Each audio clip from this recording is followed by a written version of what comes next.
এখন অনেকেই চিন্তা করে। একটা সময় দেখা যেত যে শুধু মেয়েরা এটা নিয়ে কনসার্ন, তো অনেক ক্ষেত্রে দেখা যায় এখন ছেলেরাও যদি লিপ একটু কালো থাকে বা ডার্ক লিপস থাকে তাহলে তারা কনসার্ন হয়, কারণ তারা একটা সোশ্যাল প্রবলেমের মধ্যে পড়ে, যে বলে যে আমি মনে হয় সিগারেট খাচ্ছি বা এরকম।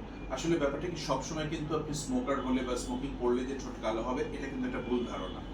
তো আমাদেরকে এসে জিজ্ঞেস করেন পেশেন্টে যে কি ট্রিটমেন্ট অপশন আছে। তো বর্তমান যুগে বেশ কিছু ট্রিটমেন্ট অপশন আছে। একটা হচ্ছে যে আমরা কিছু টপিক্যাল ক্রিম দেই, যদিও ক্রিম খুব একটা ভালো কাজ করে না, কারণ লিপসে আমরা চামড়াটা এত পাতলা থাকে, এটা মিউকাসাল এরিয়া। সো এখানে যদি আমরা কোনো স্ট্রং ক্রিম দিই ঠোঁট কিন্তু পুড়ে যাবে। সো ক্রিম আপনি নিজে নিজে ব্যবহার করা ঠিক না।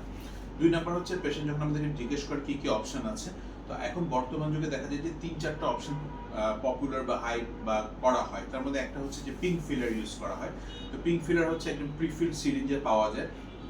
এটা পেশেন্টের ঠোঁটে একটা নির্দিষ্ট ডোজে, নির্দিষ্ট টাইমে বা নির্দিষ্ট সেশনে আমরা এটা করি, এটার আউটকাম খুব ভালো। আর এছাড়াও দেখা যায় যে আমাদের দেশের স্কিনে পিকো লেজার যদি করা হয় তাহলে কিন্তু ঠোঁটের দেখা যায় ডার্ক পিগমেন্টেশনে চলে যায়, ঠোঁটটা অনেকটা মানে পিঙ্কিশ হয়, আর তার ডিজায়ার যেটা সেটা চাচ্ছে।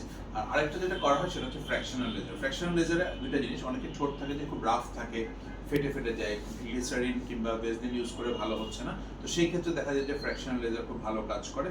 আর শুধু যদি পিগমেন্টের ব্যাপার হয় যে না ঠোঁটটা অনেক কালো, একটু মানে পিঙ্কিশ চাচ্ছে, সেই ক্ষেত্রে কিন্তু আমরা পিকো লেজারটা অনেক বেশি ইউজ করে থাকি। তো সুতরাং আপনারা নিজে নিজে ক্রিম ইউজ করলে কিন্তু অনেক সময় দেখা যায় ঠোঁটের ক্ষতি হয়, ঠোঁটের চামড়া উঠে যায়, বড় ক্ষতির কারণ হতে পারে। তো এই ধরনের ডিজায়ার যদি থাকে অবশ্যই আপনারা একজন কসমেটিক সার্জন কিংবা অ্যাস্থেটিক পরামর্শ নেবেন যারা এটা রেগুলার প্র্যাকটিস করে।